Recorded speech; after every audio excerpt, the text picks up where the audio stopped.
This will change how you see yourself forever. Stoic philosophy for inner peace and discipline. Introduction. There is a war happening inside you right now. Not with an enemy you can see, touch, or name, but with yourself. With the voice that tells you that you are not enough. With the fear that whispers you will never be more than what you are today.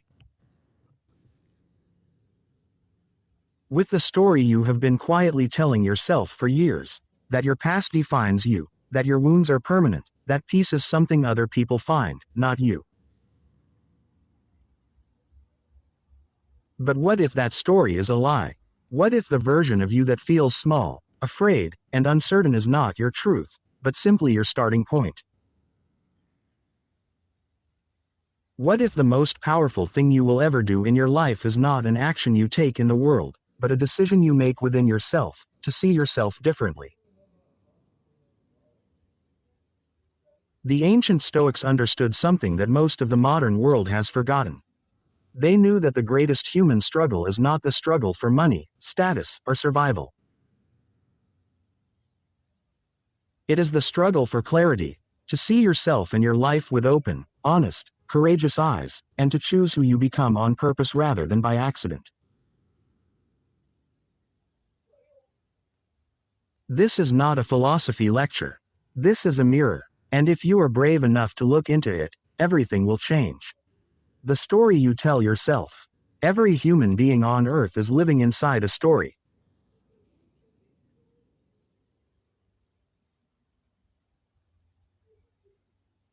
Not the story of their life as it actually is, but the story of their life as they believe it to be, and these two things are almost never the same.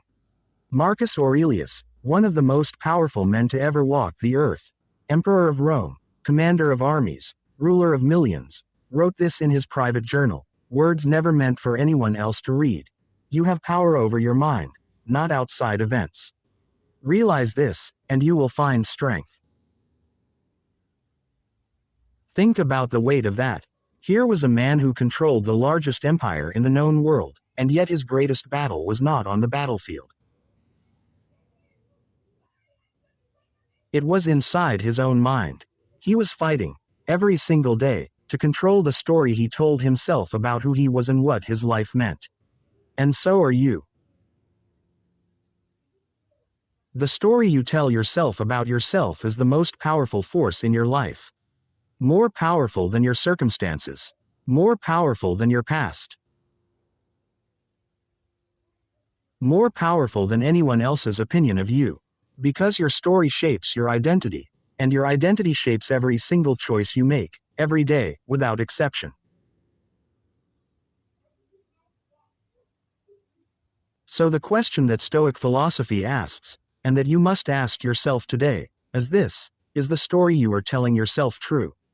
Or is it a prison you have built with your own hands, brick by brick, year by year, without ever realizing it?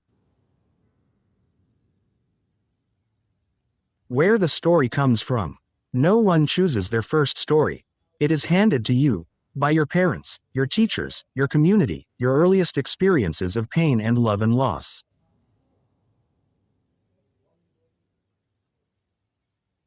By the time you are old enough to question it, it already feels like the truth. It already feels like you. Epictetus, the Stoic philosopher who was born into slavery and later became one of the most celebrated thinkers in the ancient world, understood this at the deepest level. He had no control over where he came from, what was done to him, or the circumstances of his birth. And yet he became free, not because his chains were removed, but because he understood something profound. The only true freedom is the freedom of the mind.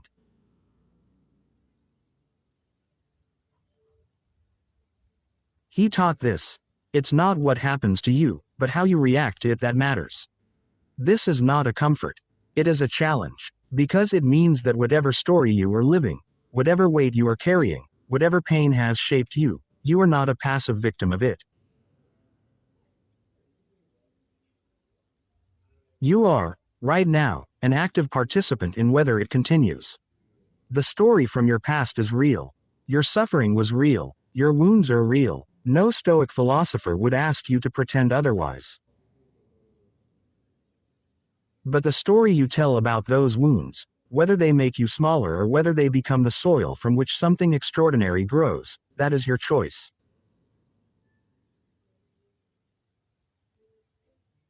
That has always been your choice. And most people never realize that. The mask and the face beneath it. One of the most painful things a human being can do is spend decades living as someone they are not, performing a version of themselves designed to be accepted, approved of, loved. Wearing a mask so long that they forget what their real face looks like. The Stoics called this living according to opinion, building your sense of self on the shifting foundation of what others think of you. And they warned that there is nothing more dangerous, nothing more destructive to inner peace, than to make your worth dependent on external approval.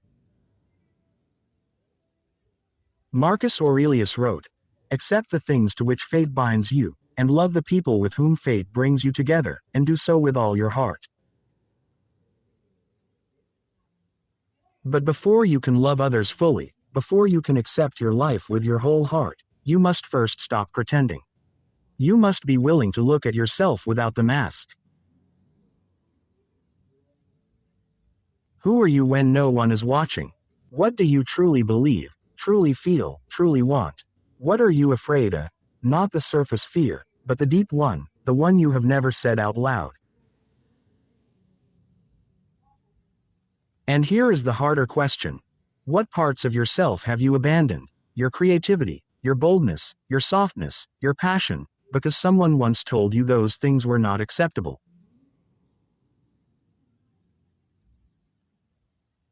Stoic philosophy does not ask you to become someone new. It asks you to become more fully who you already are. To strip away the performance and find the person beneath. And then, with discipline and courage and clarity, to live as that person without apology.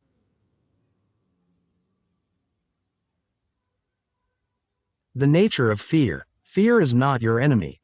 This is one of the most radical things the Stoics ever taught, and it is one of the most misunderstood.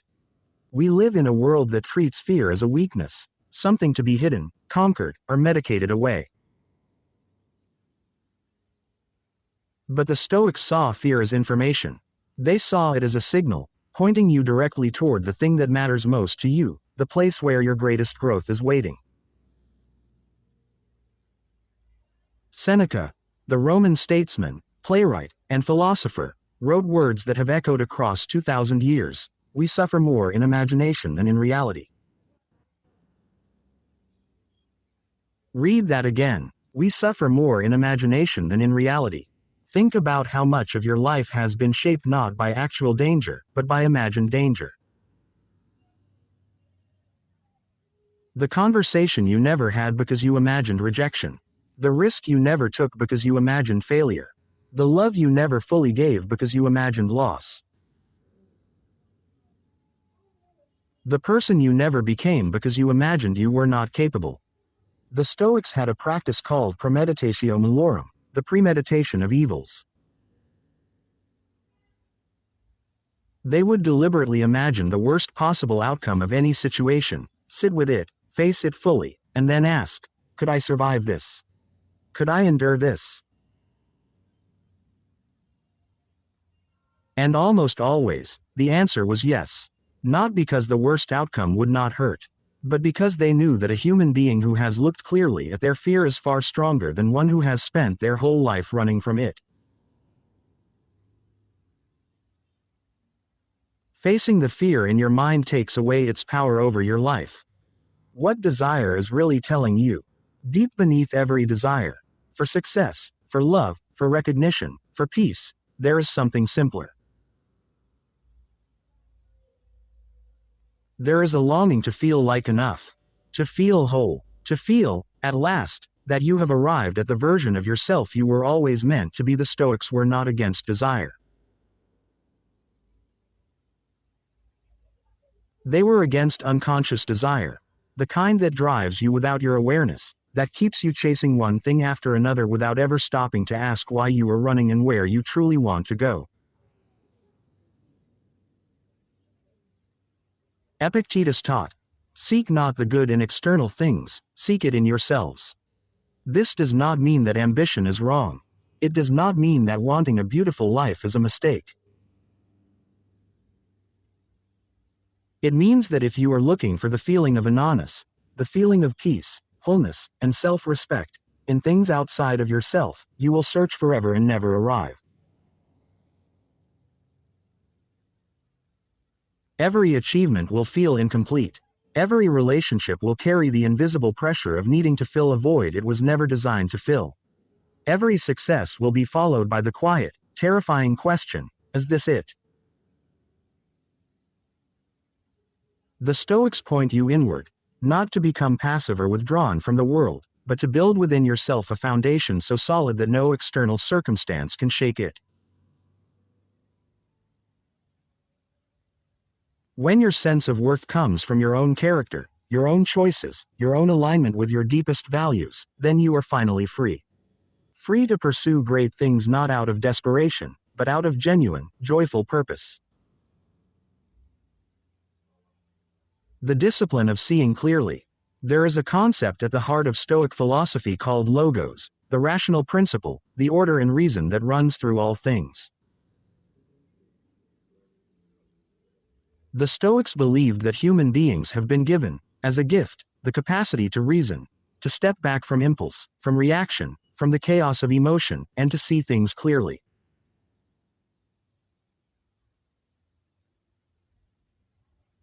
This is not emotional suppression.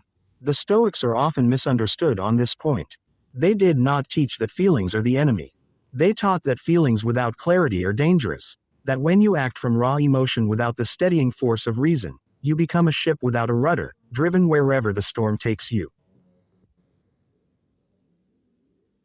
Marcus Aurelius wrote, "If you are distressed by anything external, the pain is not due to the thing itself, but to your estimate of it, and this you have the power to revoke at any moment."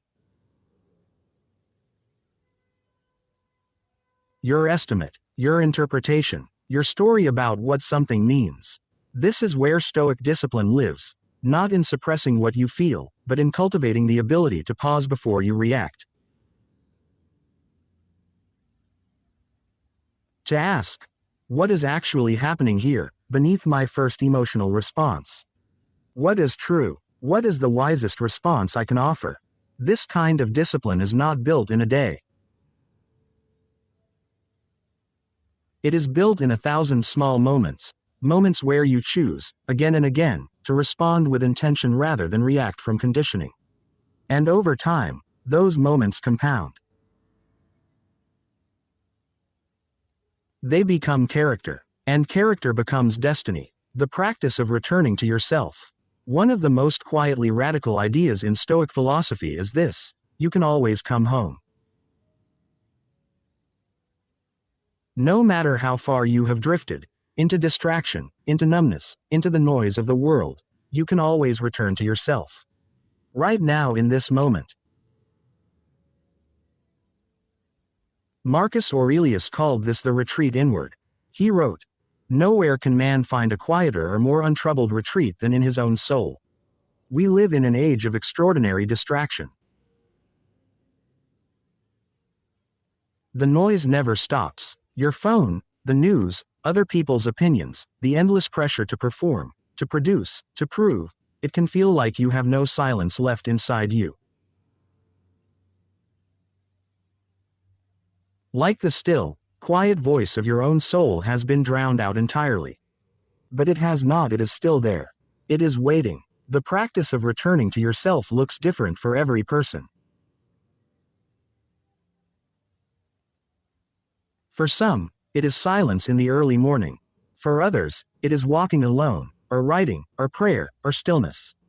What matters is not the method but the intention, to stop, to turn inward, to reconnect with who you are beneath the noise. Because here is what the Stoics knew, and what you must hear: you cannot build a great life on a foundation you have never visited. You cannot lead others from a place of emptiness. You cannot give what you have not cultivated. The retreat inward is not a luxury, it is a necessity. It is the source of everything that matters. On loss and letting go. No conversation about Stoic philosophy and self-knowledge is complete without confronting loss. Because if there is one thing that the Stoics understood better than perhaps any other school of thought, it is that loss is not the exception to human life. It is the texture of it. People leave. Things end. Circumstances change. Plans collapse. The life you imagined does not always arrive. And this is where so many people become stuck. Not because the loss was too great, but because they were never taught how to grieve honestly, accept fully, and continue moving forward without pretending the loss did not matter. Seneca wrote, "Every new beginning comes from some other beginning's end." The Stoics did not practice detachment in the cold, unfeeling sense that word sometimes implies. They practiced acceptance, the fierce, clear-eyed willingness to see things as they are rather than as you wish they were. To mourn what is gone with honesty, and then to choose to keep living with full engagement. This is one of the most loving things you can do for yourself. To stop fighting the reality of your loss. To stop pouring your energy into resisting what has already happened. To grieve it, honor it, and then turn your face toward what remains, toward what is still possible, toward the life that is still yours to build. Letting go is not giving up. Letting go is the act of freeing your hands so you can hold something new. The inner citadel. The Stoics had a powerful image that Marcus Aurelius returned to again and again in his private writings, the inner citadel.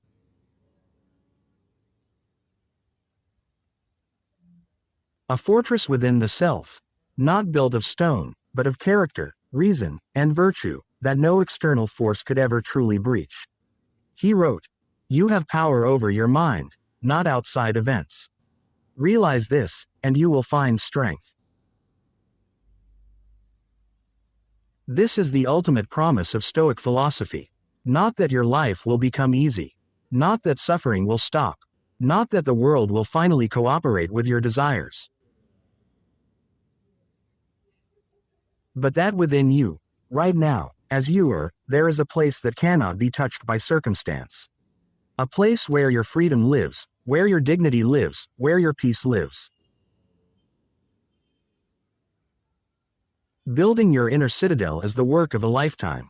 It is built by every honest thought you allow yourself to have.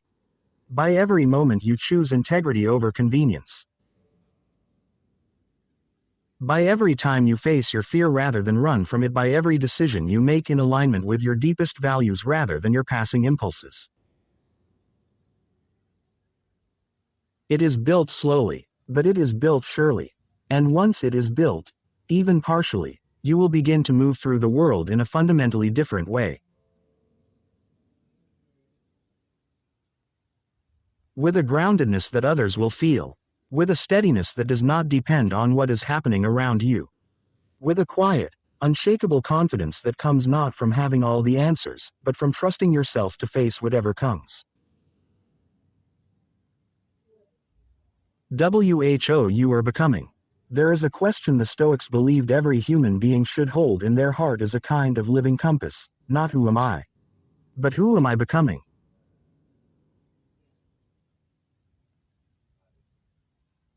Because who you are today is not who you have to be tomorrow. And who you will be 5 years from now is being decided in the small, invisible choices you are making right now, in how you respond to difficulty, in how you treat yourself in the quiet moments, in whether you choose honesty or comfort, growth or stagnation, courage or avoidance. Marcus Aurelius wrote, "Waste no more time arguing about what a good man should be one." This is the Stoic imperative. Not to philosophize endlessly about the ideal life, but to begin living it. Now, with what you have, from where you are, without waiting for permission, for perfect conditions, for someone else to believe in you first. You are not a finished product. You are a process. A living, breathing, ever-evolving process, and the direction of that process is yours to choose. Every single day, the person who woke up this morning is not the same person who must go to sleep tonight.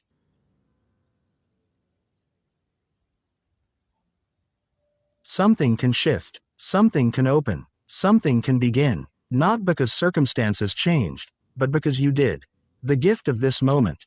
The Stoics were obsessed with time, specifically, with the way human beings squander it. With how we live in regret about the past and anxiety about the future, using up the only moment that is actually real, this one, as though it were merely a waiting room for some better moment still to come. Seneca wrote one of the most piercing sentences in all of ancient philosophy. It is not that we have a short time to live, but that we waste a good deal of it. The present moment is the only place where life actually happens. The only place where you can breathe, choose, act, love, create, begin again. The past is a story. The future is a dream. But right now, this breath, this heartbeat, this flicker of awareness, this is real. And Stoic philosophy asks you to honor it. Not by doing more, achieving more, proving more, but by being present, by bringing your full attention and full self to wherever you are and whoever you are with. By stopping the performance long enough to actually experience your life, the warmth of the sun, the weight of a true conversation, the satisfaction of work done with integrity, the ache and the beauty of being human. You have been given something extraordinary and fragile, a life. A limited, unrepeatable, specific human life. And it is happening right now, not later. Now. Closing reflection. You came to this video as one version of yourself. You may leave it as something slightly different, not because the words here were magic, but because something in you was already ready to be stirred. Something in you already knew that the story you had been telling yourself was not the whole truth. Something in you was already reaching toward a clearer, freer, more honest way of living. That reaching, that is not weakness. That is wisdom. That is the beginning of everything. The Stoics did not promise an easy life. They promised something far more valuable, a life lived on purpose. A life in which your inner world, your values, your character, your relationship with yourself, becomes the foundation rather than the afterthought. You can change how you see yourself. Not tomorrow, not when things are better. Right now, by choosing, in this moment, to tell a more honest story. To see your fear with clear eyes rather than flinching from it. To stop looking for your worth in the opinions of others and begin building it from the inside out. To step, one quiet deliberate step at a time, into the person you were always capable of becoming. That person is not far away. That person is here, looking back at you, and they have been waiting, patiently and faithfully, for you to stop running and simply say, "I'm ready." If this stirred something in you, if it opened a door, even just a crack, then you are exactly where you are meant to be. Subscribed to this channel so you never miss a reflection like this one. Every week, we go deeper, into the wisdom of the ancients, into the questions that matter, into the life you were born to live. Join this community. Your soul will thank you.